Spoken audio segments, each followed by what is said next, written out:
Good morning. This is Rebecca Simon Peter with Spiritual Mojo. 15 minutes to up-level your consciousness, uphold your spirit, and up-level your faith. I'm here in one of my favorite places, Casper Mountain, near the road, so you may hear some vehicles. I just finished a 2-hour hike. Me, my God, my dog, and my spirit. Such a great way to uplift the spirit.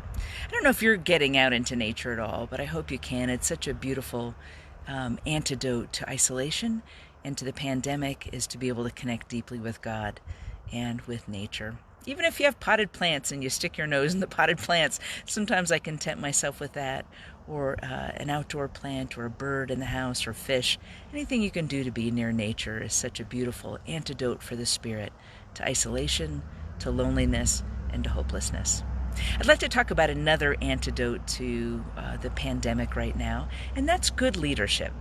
Whether you consider yourself a leader or a follower doesn't really matter, because leadership isn't so much about your job title or your position as about a way of being in the world.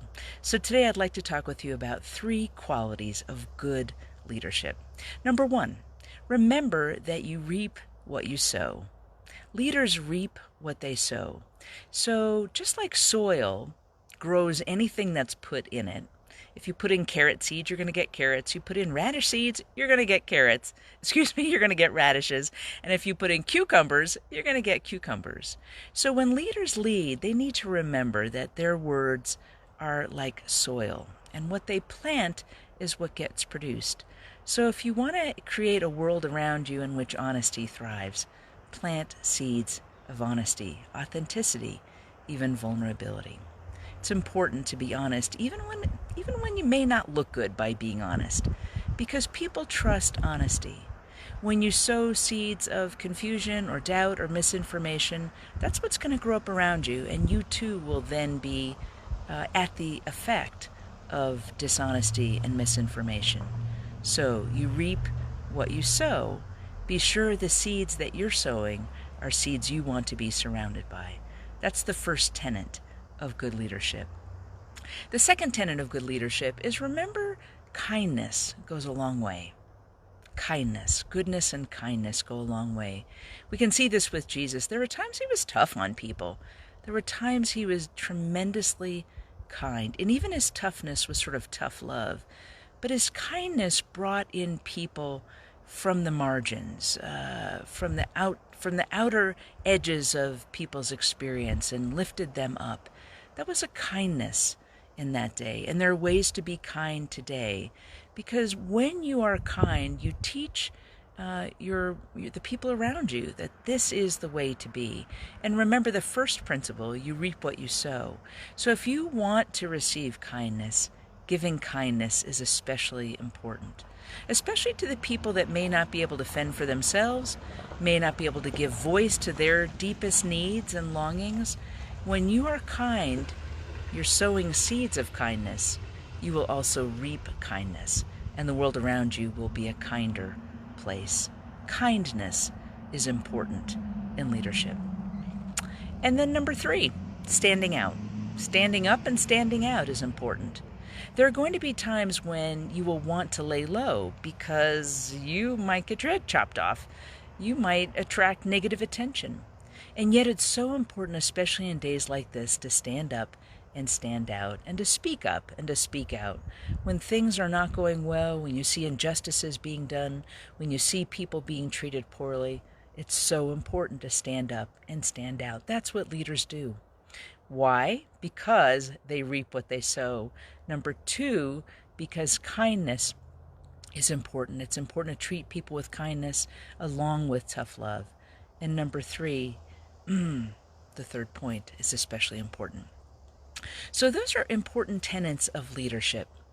Stand up and stand out, be kind, and remember that you reap what you sow. Each of us has a say in how the world goes, even in crazy times like this, when the pandemic is bigger than we are, when the circumstances seem to be bigger than we are. We have a say in how the future goes. Good leadership exercises that say. Good leadership creates a space in which people can thrive, even in the midst of chaotic conditions. Good leadership says, I can make a difference here, and I will make a difference. I encourage each of you to exercise your own spiritual mojo by being the kind of people that would make good leaders. No matter what your role is in life, no matter what your position is, be a good leader. Be that kind of person. I want to give a shout out to my dad, Joe Scott Jr., who is a good leader. At 84 years old, my dad is still a leader in our family. He's kind. He understands kindness and being kind towards the family. He understands standing up and standing out, and he understands you reap what you sow. And he gives good advice to each of us kids and to the entire family. He takes phone calls from us all day long and still acts as a patriarch, not in a negative sense, but in a loving, kind sense. He also is quick to acknowledge other people, and he's quick to share power. He's quick to acknowledge others. Those are also good qualities of a leader.